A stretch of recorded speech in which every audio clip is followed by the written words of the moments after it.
Please listen carefully. Hello, universe, and welcome to the Optimist Daily Update. I'm Amelia Buckley. And I'm Kristy Jansen, and we're part of the team behind the Optimist Daily, making solutions the news. We bring you reader-funded solutions news every day in order to change the tenor of news media, social media, and the direction of your day to one focused on solutions. 7 days a week, we publish positive news stories written by award-winning journalists and delivered online to your inbox and through our social channels. And also, we are sharing these solutions in a commute-worthy, walk-worthy, home office-worthy, mental health week-worthy podcast. Today is Wednesday, the 26th of May, 2021. Hi, Kristy. Hi, Amelia. How are you? So I guess Summers is taking care of her little one today. Yeah, she's on molar duty. Molar duty and rash duty.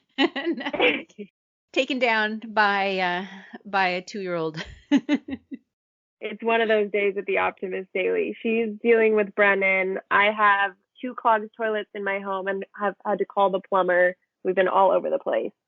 And I don't have any crises that I'm managing right now. So Except for your eye. Oh, yes, my eye. Yes, it's true. I have to wear my heat pack still in my eye drops. So starting video calls with like half of her face covered with I showed up. I look like a boxer who's, nursing my wounds.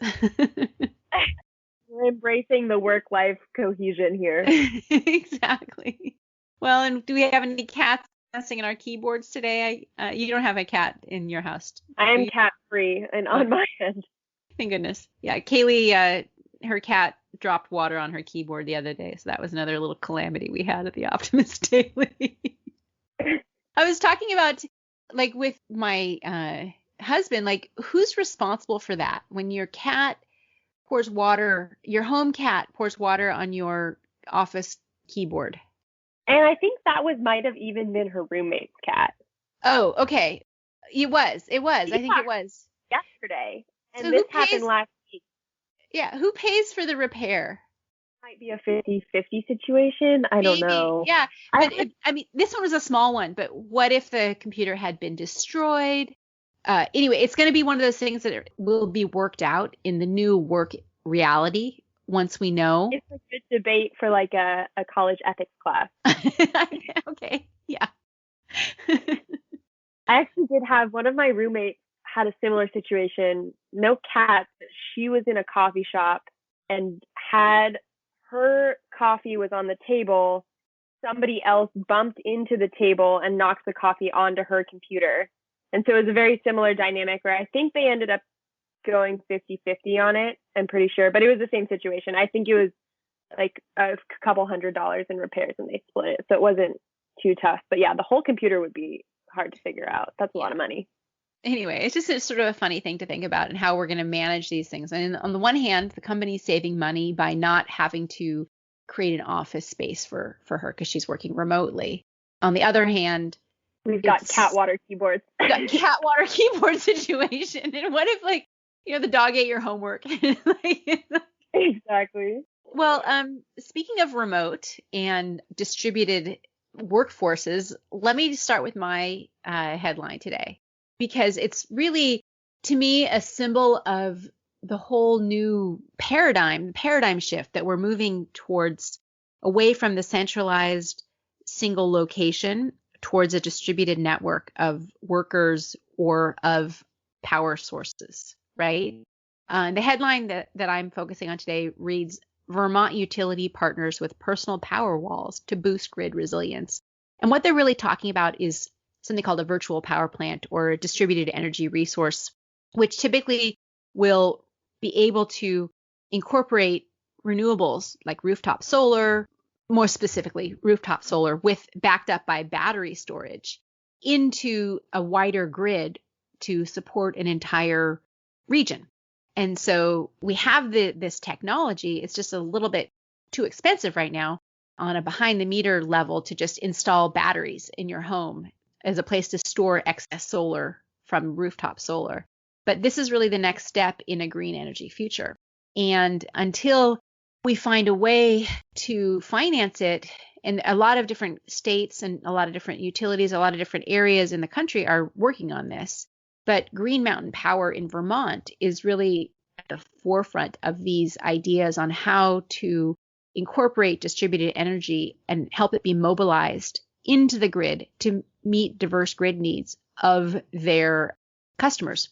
And so they're launching a pilot program, which is called Frequency Regulation Pilot Program. And what it does is it builds a way to incorporate residential batteries like Tesla Powerwalls into the grid resources to allow them to balance the regional grid.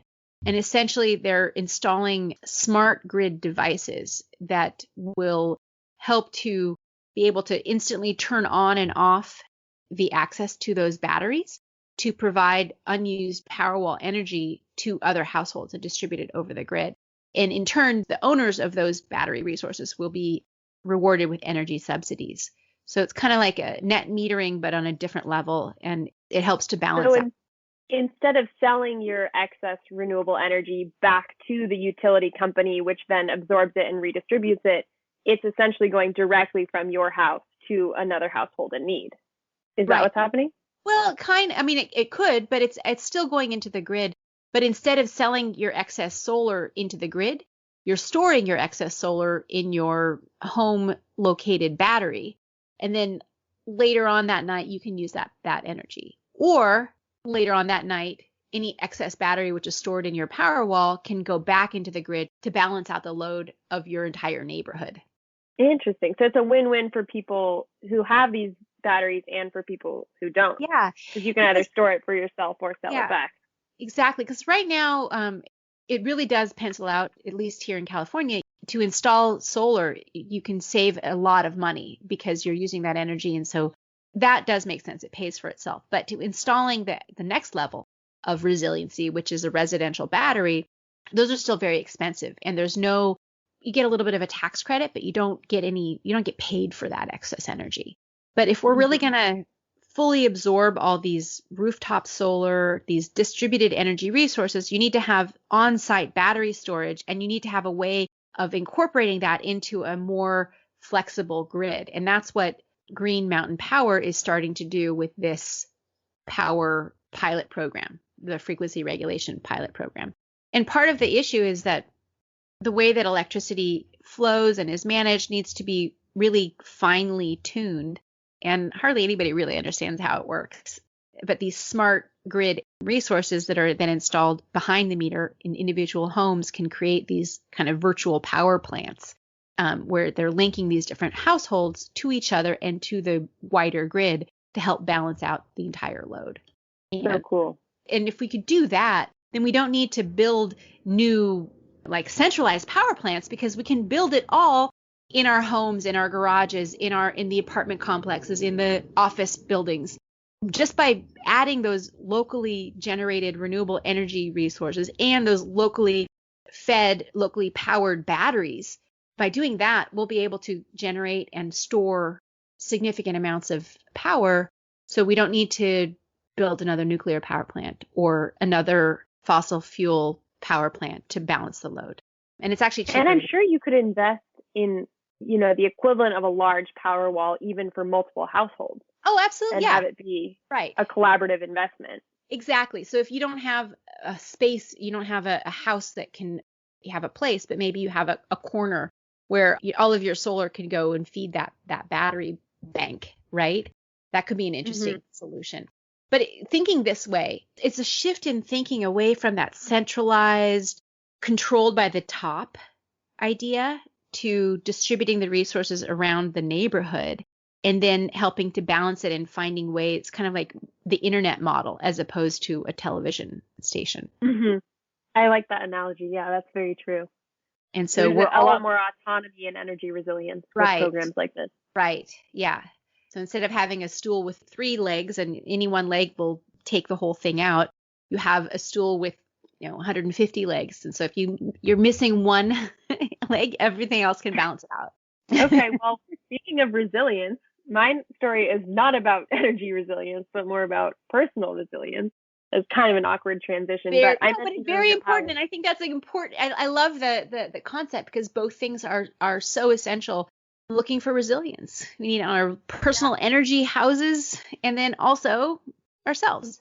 So it's Mental Health Week here on the Optimist Daily. You might have noticed we've got stories featuring mental health strategies, research, new innovations that are coming about in that sector. But one of our headlines that I wanted to feature today is, why is parasympathetic breathing so calming and how do I do it? So this headline caught my attention because I've actually tried parasympathetic breathing in the past, and it's really helpful for me during times of stress. It's one of the first things that a lot of yoga practices will recommend for you, and therapists. Is really commonly recommended within the mental health sphere because it is really, really impactful, and it essentially mobilizes your body's natural reactions to calm yourself down and calm your physiological indicators of stress. Why is it called parasympathetic breathing as opposed to, what does that mean actually? So essentially, the basis of the entire breathing exercise is that you are exhaling longer than you're inhaling. So how you practice it is that you would inhale for a count of 2, and you would hold your breath at the top of your inhale, and then you would exhale for a count of 4. And that's just an example. As you try it out, you can figure out what works for you. Some people inhale for 2 and exhale for 3, or inhale for 1 and exhale for 4. You can personalize that however you'd like it. But essentially what it does in your body is that your sympathetic nervous system is what triggers your flight or flight response. So when you experience a stressor, your heart rate speeds up, your sympathetic nervous system kicks in, and it starts pumping your blood faster. It starts pumping stress hormones through your body like cortisol. And essentially when you do parasympathetic breathing, it stimulates your vagus nerve, which is the nerve that runs from your neck down through your diaphragm. And it tells your body to cool off the sympathetic nervous system. So by doing this kind of breathing, you're actually going to find that your blood pressure lowers and your heart rate drops. And a lot of those manifestations of stress in your body are soothed. Even if you're still mentally stressed out, physically your body is going to be a lot calmer, which can also in turn help you calm your mind. Great little strategy. I love this story and I love the tips. Can you walk us through a little bit of parasympathetic breathing right now? Can we do a little breathing exercise? Oh, yeah. We can end our pod with a little breathing exercise. That would be so useful because I know for me, I forget to breathe sometimes, and just being reminded and taking a moment to do some deep breaths can totally get me focused and refocused. So lead us through. All right. So first things first, we're going to sit somewhere really comfortable. So even if you're, sitting in the car or your office chair, just get comfortable. If you can, close your eyes. If you're driving, maybe don't.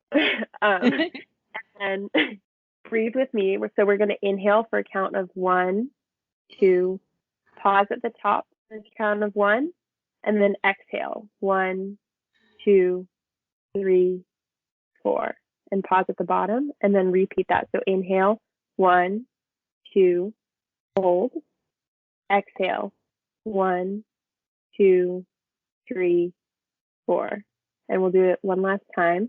Inhale 1, 2, pause, exhale 1, 2, 3, 4. That's pretty much all there is to it.